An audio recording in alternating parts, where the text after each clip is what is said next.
yung Gumaka Road, Bypass Road, papuntang Bicol.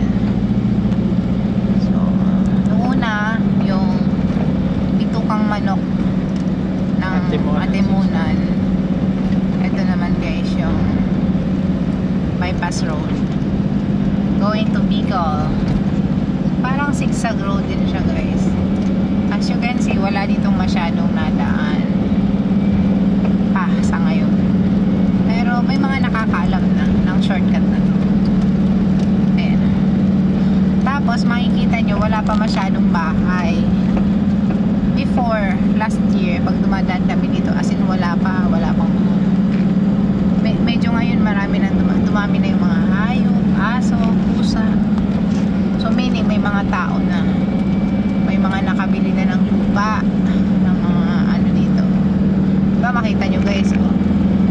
Wala pa, oh. So if you're looking for a property, available dito. You know, may nagpapagawa ng bahay guys, oh. Start pa lang siya. So nakabili na siya ng property. So dito, oh, may express land na, oh. May nakabili na. May kainan na, may nag-start na. Dati wala po yan. So, ayan, may bus, oh. Fairview Aircon. Nasiraan ata ito, duman dito. So, ayan. Nakita niyo naman, nasa tuktok tayo. Nasa tuktok tayo guys, pababayan. Gumaka Mountain. Tuktok tayo ng Gumaka Mountain.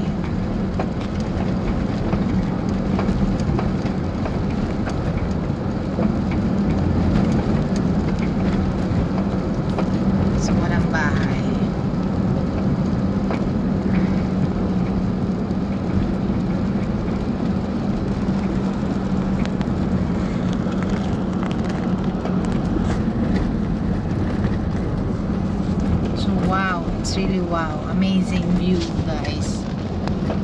Ayan, kung maaga-aga pa, pero ang ganda, oh, as you can see, maaga pa, oh.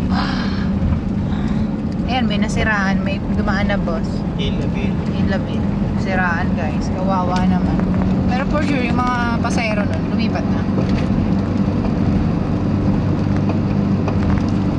kasi matarik dito, oh, paakyat nung nasiraan sila. Kami naman pababa, di ba?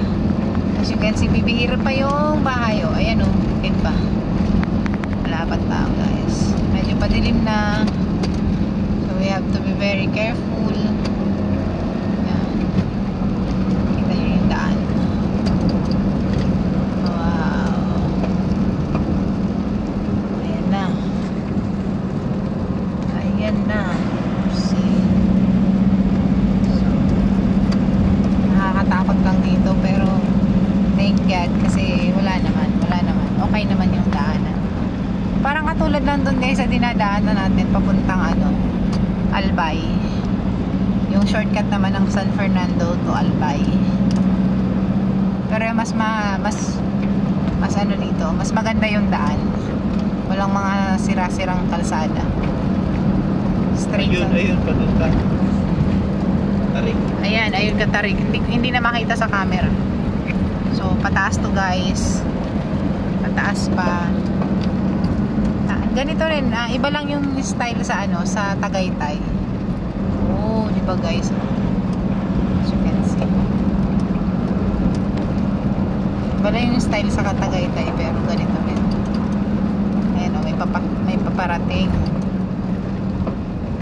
So, ganyan dapat alerto yung driver.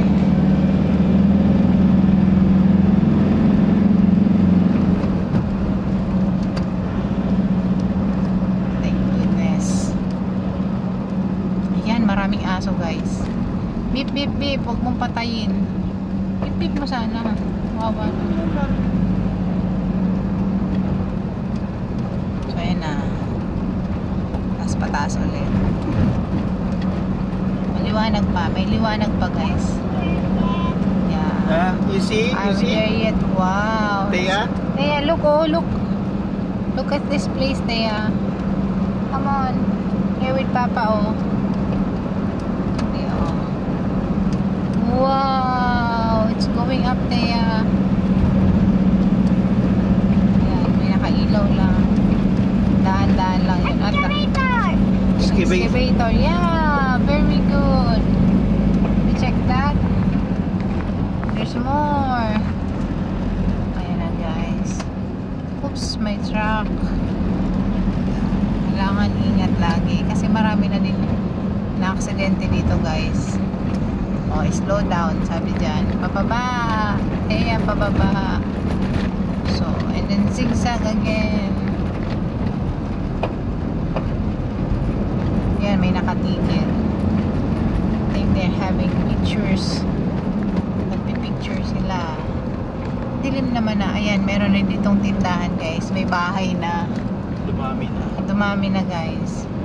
So, tapos dito parang crossing siya. May crossroad siya. So, Bicol. Meron na rin dito, oh. Meron ng please drive safely. May tindahan na siya guys. Tapos ito parang crossing style siya. May papasok na din doon. As you can see, oh. Pahinga. Ito naman, pahinga. Is everything okay? Bago umakyat.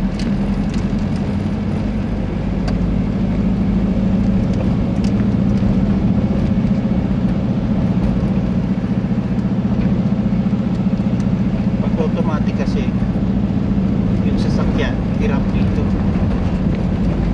Kailangan muna yung sasakyan. Pahinga yun. So, ganyan. Thank you. So, ayan. Ayan na guys. Paakyat ulit. Paakyat.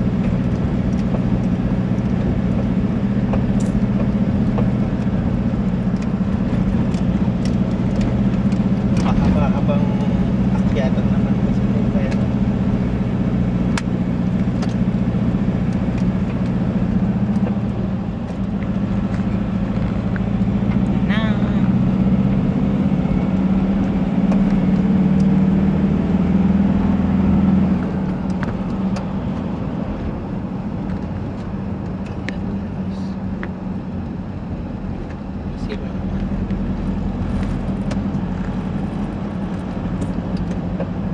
Ano, nagtitrabaho.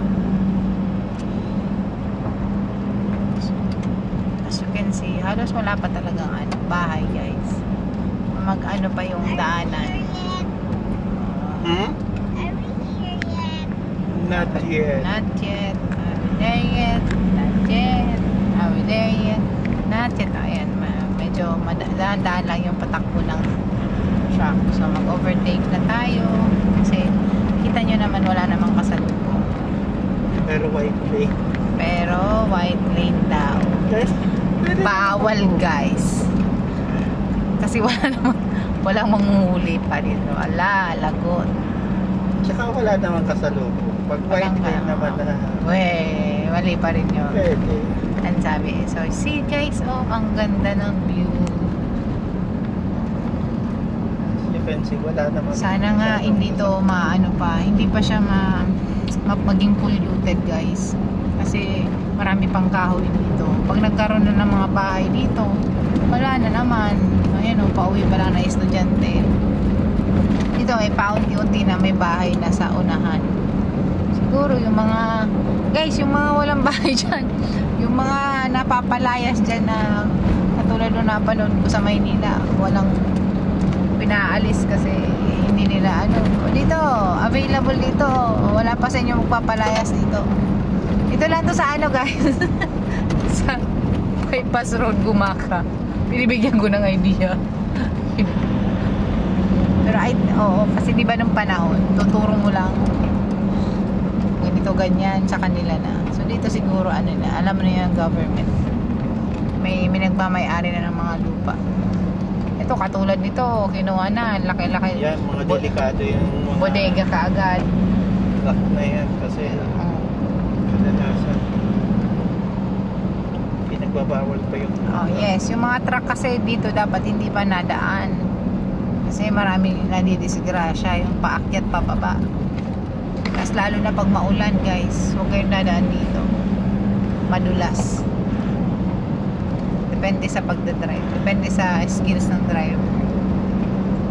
So that's it.